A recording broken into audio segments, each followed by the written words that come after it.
Influencer marketing. What is it? How do you do it? And how do you leverage influencer marketing to grow your business? We find out in this episode of Midwest Mindset.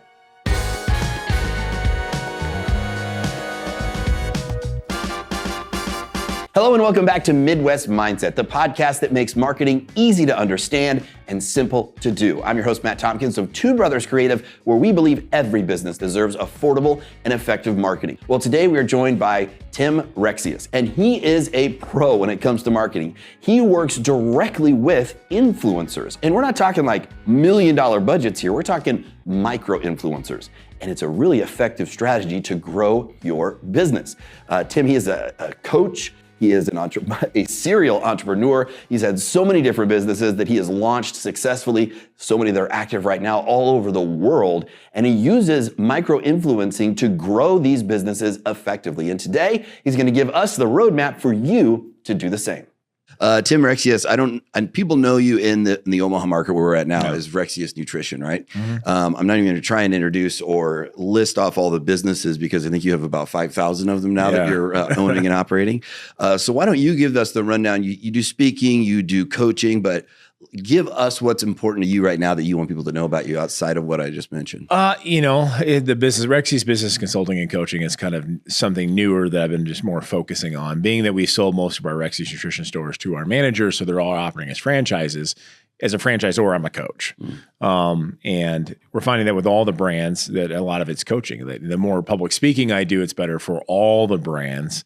As everything else, and especially in this economy and seeing a lot of business owners struggle. I mean, the coaching and the public speaking, my ability to get my experience out, as my wife calls it, my ability to ball on a budget is legendary. Well, I got 6 kids, man, so I'm used to balling on a budget. So my ability to do that and do it successfully, I think people are always like, okay, how do I make something work on a shoestring budget? Yep. This episode here, I think will really help business owners because if they're listening to this, they have the passion. They want to learn, okay, how do I grow my business? How do I market my business? How do I survive this economy? I mean, we were just talking about different industries affected in different ways.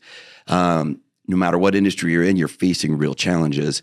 And I think it's going to hit home here today because you brought up influencer marketing.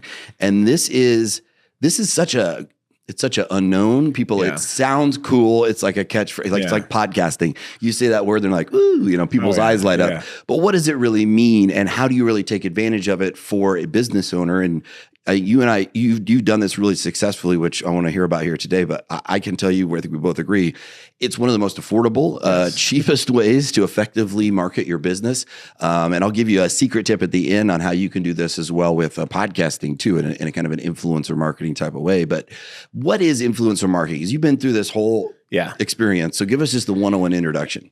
Basically, influencer marketing is somebody representing your brand that already has a following on some sort of social media platform, whether that be all social media platforms, whether that's just specific to TikTok or Instagram or Facebook or Twitter, and they're going to represent your product. Hopefully, get their followers to buy your product or subscribe or buy into it.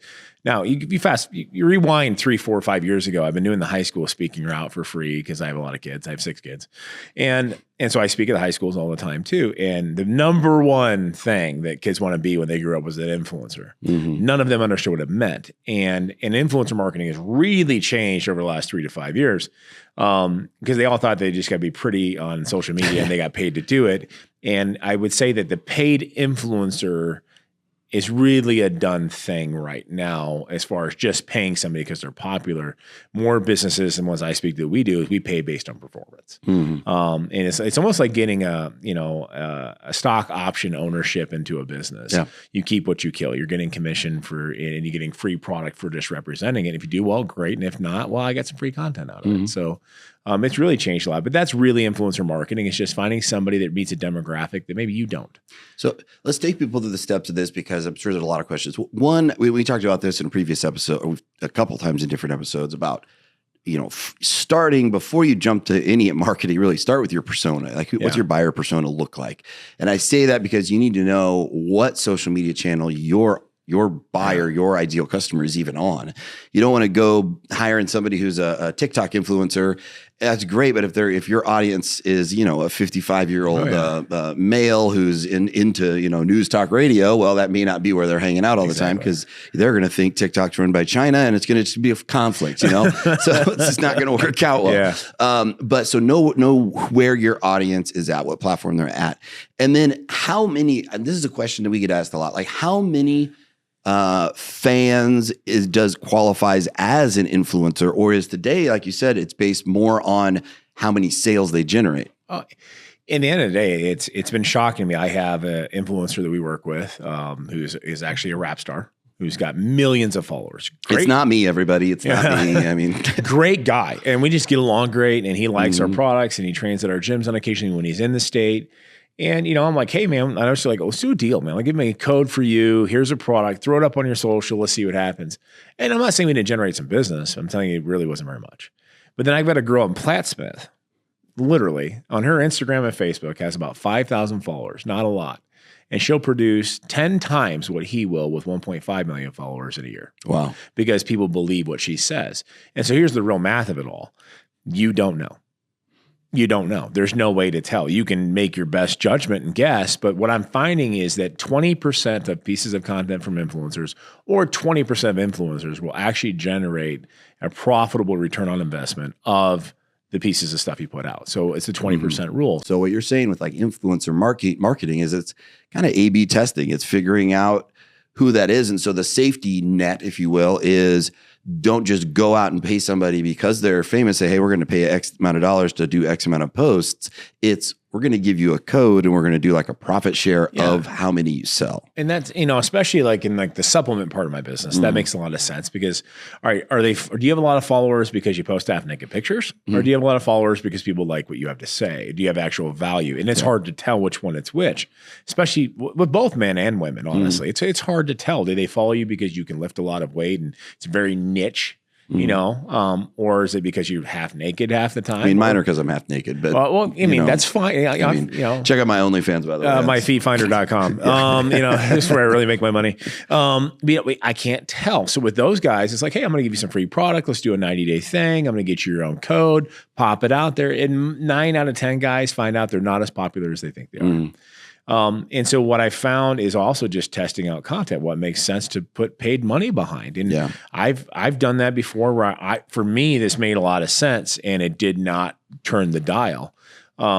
It's really hard to remove your own passion from your own project. So it's kind of hard to look at it from an analytical point of view and compartmentalize the situation. So I've utilized services. I've used influencers locally, micro influencers, and just kind of give it, everybody can have a code. If you don't produce anything, I'm not out anything. Yeah. And so that's why I'm like, hey, let's give it a shot. And I build a whole contract into it. Like, hey, if you start producing 1,000 a month, your commissions go to here. We're going to start giving you this automatically. You get to 2,000 a month. We're going to start giving you just some cash. And it gives them, so I want that micro influencer to say, oh my God, I can really do something here. And they see the whole picture and including the, you know, person with 500,000 followers. Yeah. Okay, I can really do something here. And finding out that most of them, honestly, they don't produce what you think they will. But so what I've did. Get started with micro machines. So you're ready to get started with micro influencing as part of your marketing strategy, but you still need some help? Don't worry, we got your back. Go to thecontentbox.com or just click on the link in the show notes and schedule a free strategy call. Now, in this strategy call, we're going to meet with you digitally over Zoom, or you can come down here to our studio in Omaha, Nebraska. If you're in the area, meet with us in person. We're going to deliver a website audit and a full content brief that you can check out. All of that is free. It's included in the strategy call. We'll take a look at your business and see where we can help you leverage it. Even if you don't hire us to do the marketing, we're still going to give you some value here in this meeting so you can move forward with growing your business. Thanks for joining us here today on Midwest Mindset. As Snoop Dogg says, we'll see you on the next episode.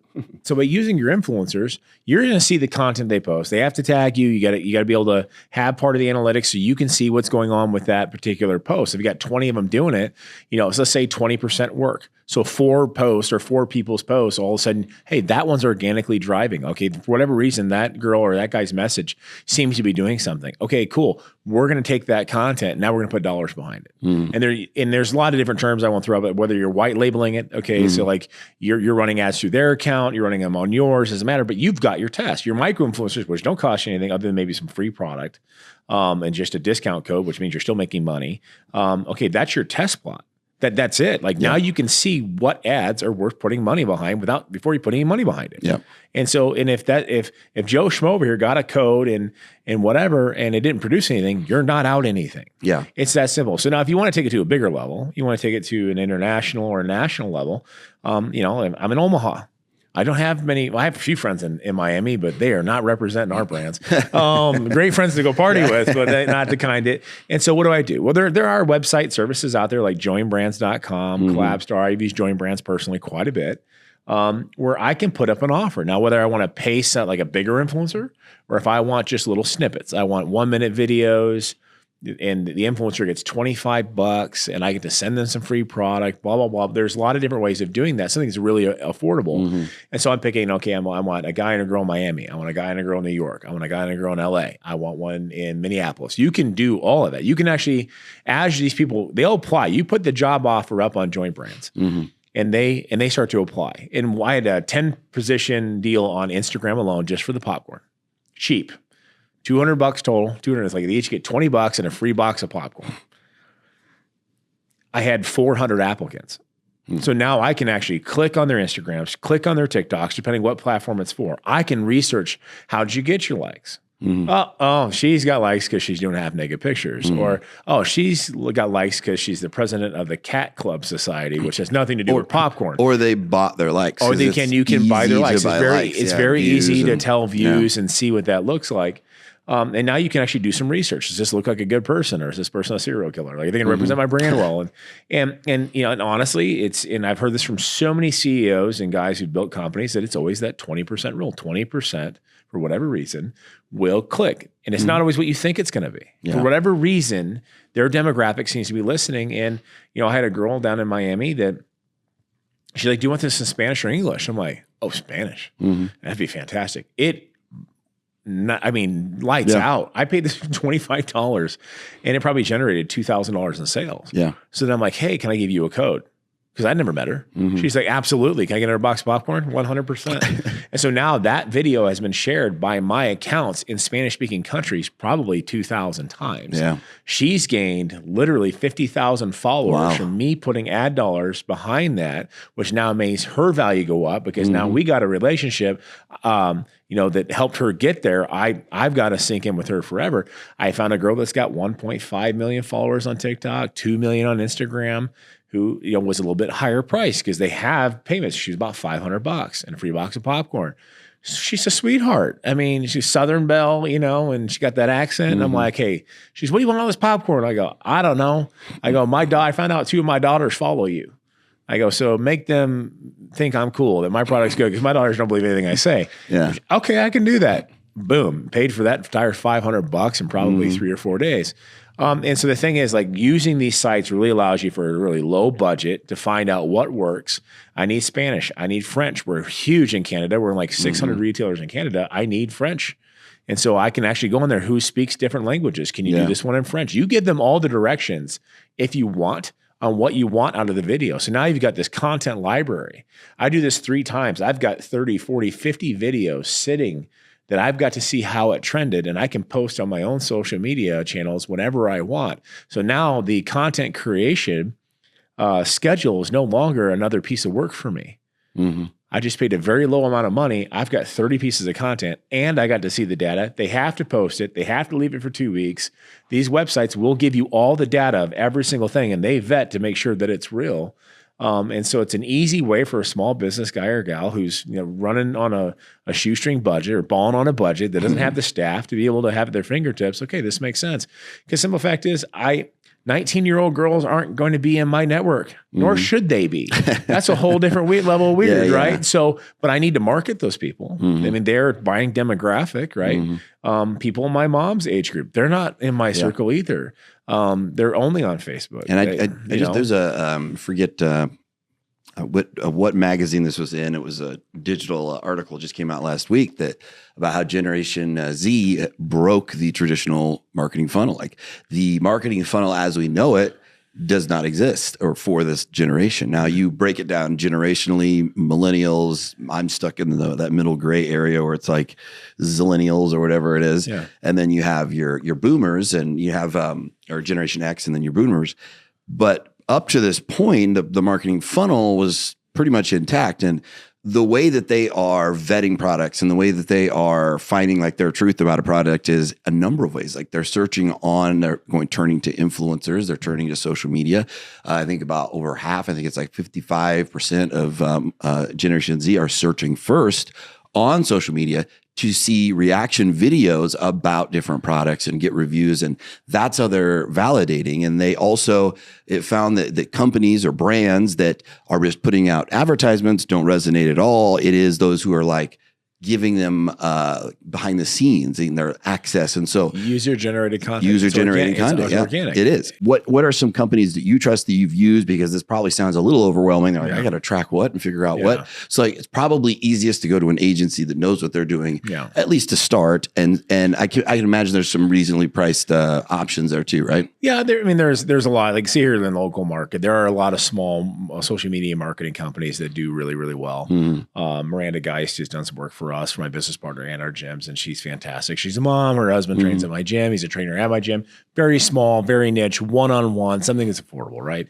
If you're looking, if you're selling products online's your big thing, and you've got to be a coast to coast. You can't just rely on locally. JoinBrands.com has been a great place for me to find micro influencers and shop around a budget. Do it anonymously with anonymity that I don't have to worry about. Because a lot of people are afraid they're going to get talked into something. All right, well, this is just online. They're applying. You have the ability to browse and pick and choose who you want to work with without feel like you're forced. And that's where a lot of people are afraid to have the conversation, I find. Yeah. Because if they don't feel confident in everything about the situation, they feel like they're going to get talked into something they can't get out of. And, whether that be a coaching company or a marketing company, find out who the guy in charge is, the gal in charge is. Look them up. Do they seem like they meet with your morals and your values? Yeah, that might be the first thing that it's going to be, hey, I don't know how they do marketing. I'm not really sure, but I like her. Yeah. She seems, we go to the same church. We got the same value. We got the same family structure, same life goals. Now that's somebody to go into business with. They can help you. Appreciate you taking time here today because I know your time is valuable and we appreciate you coming on. And I just had this happen where we have they're brand new to their industry, brand new to their business, is their first go to business owner. Somebody else in the same industry been doing it for 25, 30 years, right? Yeah. This other person had been a CEO of a company, run 300 employees. Now they're doing their own thing, their own company. And I use both as an example, both ways, because that's the myth about business owners. All of us are terrified. We're all running around putting on a show on Instagram as if everything is fine. In reality, we have this sense of delusion, like a healthy sense of delusion. Otherwise, we curl up in the corner bawling like babies because I just get hit with a $93,000 tax bill. That I'm not going to think about it right now. I'm just going to compartmentalize that, deal with that later. Those things happen to all of us. So the biggest piece of advice, I think, and maybe you agree with this, is like, if you realize and accept that you aren't the only one making stupid mistakes or quote unquote stupid mistakes. I don't believe they're stupid, but what you think is a stupid mistake, you're not the only one. You're not the only one who's terrified. Everybody you see that you're trying to one up or race against, they're all most of them are behind you. You don't know how bad or good their business is actually doing. So just focus on your own shit, right? Just focus on it and race yourself. Like stay in your own race. Try and race somebody else's. And create good relationships in the industry. And the funny thing is you'll find out in most businesses that you talk to a good CEO, founder, they want to teach. We do. We love what we do. And we like to help other people. And, I was admitting like, hey, here's what's going on in the economy. Like I'm a little worried, this, that, and the other thing. I've got so many irons in the fire. I'm talking to a company that I knew had a couple of years ago had a $500 million valuation. This is something I really aspire to that's in the room above me, right? And I'm always trying to hang out in the room above me to go to that next level. And we were having an honest conversation and we were chit-chatting back and forth. He's like, we've lost $200 million in the last 18 months because of this economy. I go, oh shit. He goes, feel better now? I go, actually, yeah, a little bit. I mean, sorry for you. That's only sucks. But, my problem doesn't seem so bad now. But by having that honest conversation, he's like, well, what would you do in my position? And then I get to advise from an outside looking in saying, okay, well, you were too big. Yeah. And so you're too slow to move, to adapt. And we need to cut the fat. And just looking from outside in, being somebody who's smaller, I'm like, you have too many operations that aren't necessary right now that unfortunately drop your ego, you need to cut off. I mean, you've got 60% waste. And he goes, I was thinking the same thing. And it's just nice. And that's the thing, is realizing that, we all want to see each other succeed. We do. I mean, and at the end of the day, just ask. And I think I was so fearful in the beginning of my entrepreneurship career that I didn't want anybody to think that I didn't know what I was doing, so they would have lack of confidence. And it turns out it's exactly the opposite. It makes you human. It makes you, approachable. It makes you connect. Yeah. And that's actually the biggest way to build brand. Yep. I mean, working in radio and television, that I'm still working through this in therapy, so I have to admit that on the forefront. But like my issue has always been that self-worth, because I've been an entertainer since I was the first memory of my life, being thrown on stage as a kid, delivering a line, getting a roaring applause. That's my first memory. And radio and television for over 17 years, you start to define yourself by what other people think. Do I make them laugh? Do I make them happy? And business owners, it happens to me with this. Like, I want to make the client happy. I want to please. I want to serve. And you have to do like you're saying. I think it's a dangerous game when you start to play that, because there's no end to it. You're going to cut your own value down. And so I'm not saying it's easy, because like I said, I'm still working through it as well. But that's a very important lesson that you just hit on there. One is, like I had it last night, I have somebody that I had coached that's in their own business that actually worked for me in the past. And so had been the employee, and I really elevated him and coached him, and we're good friends now. And he's into his own thing, and he's great. But I had a problem. 10 years ago, not a problem I would have brought to him at that point, but now he's got his own experiences. I'm like, hey, I need an impartial opinion. I've got an issue here, and I just want to make sure that I'm thinking it in the right direction. Spend 10 minutes on the phone, and now he's tickled plum pink that he feels like he's elevated, that he's honored that I'm asking, but I really do. And it was nice getting a fresh perspective. He's like, he goes, I don't think you're entirely right. I don't think you're entirely wrong. Well, that's useful. But he was right. And now I get to sound it out and get a sounding board, and having those relationships and finding people that you can relate to be honest with you is huge. Well, we're our email, our social media channels, and our literal door always open here for anybody, business owners who need help with marketing. And that's pretty clear at the podcast. That's kind of why we do this.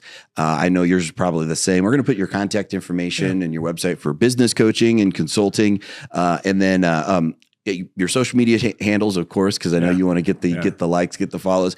Anything you want to leave us here with others? I mean, this is kind of a little bit longer episode than a normal episode, but it's really, I think, a fantastic conversation about micro-influencing, which is the next thing that you have to get to know. Like, I hate to throw one more thing on your plate on top of all the other acronyms, but this is one you're going to want to get familiar with.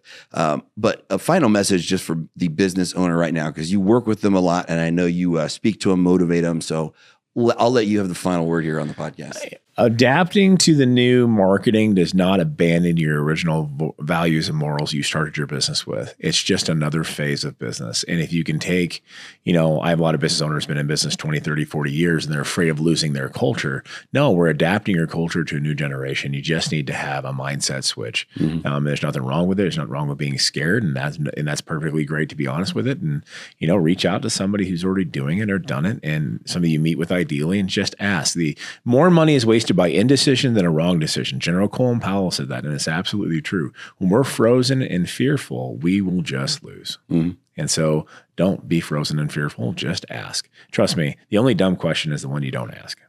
So ask. So you're ready to get started with micro-influencing as part of your marketing strategy, but you still need some help? Don't worry, we got your back. Go to thecontentbox.com or just click on the link in the show notes and schedule a free strategy call. Now, in this strategy call, we're going to meet with you digitally over Zoom, or you can come down here to our studio in Omaha, Nebraska. If you're in the area, meet with us in person. We're going to deliver a website audit and a full content brief that you can check out. All of that is free. It's included in the strategy call. We'll take a look at your business and see where we can help you leverage it. Even if you don't hire us to do the marketing, we're still going to give you some value here in this meeting so you can move forward with growing your business. Thanks for joining us here today on Midwest Mindset. As Snoop Dogg says, we'll see you on the next episode.